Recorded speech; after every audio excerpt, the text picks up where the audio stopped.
uSamson wachaza imfihlelo, wachaza amandla ukuthi andawo, amandla asezinweleni. Lithi iBhayibheli uSamson wanikeza imfihlelo uDelilah. Ncomo uDelilah wathi ngiwatholile ukuthi amandla andawo. Wahamba sireport uDelilah uSathana inkunzi endala the dragon. Lithi iBhayibheli waya uDelilah wachaza imfihlelo.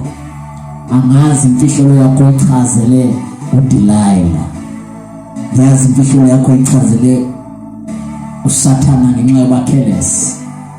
This time my Bible says ezechazele uSathana uSamson, thengisa ngento zikaNkulunkulu.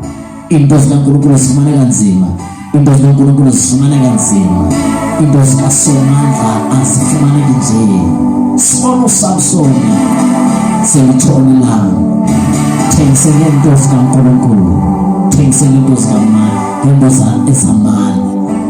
Into zikaNkulunkulu azifumaneki emashop, into zikaNkulunkulu asifumane online, into zikaNkulunkulu asifumane kwi-stores.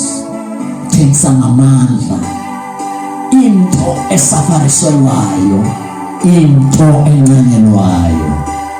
Sibona uSamson elahla.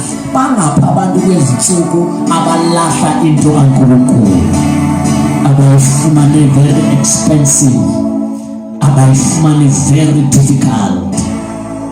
Into kaNkulunkulu yazobiwa ngowesifazane, into kaNkulunkulu yazobiwa ngomtsentana, into kaNkulunkulu yazobiwa nguDelilah, into kaNkulunkulu yazobiwa ngokusifa uGrakho.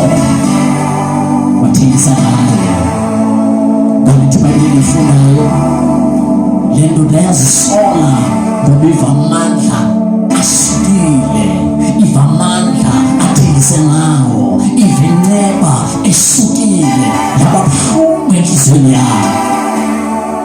Yabangazama le ndoda ukuyisa amandla ayo, yabangazama le ndoda ukuzikhakha, ukuzijonga ukuthi isenawo amandla wasekho. Thengise ngawo.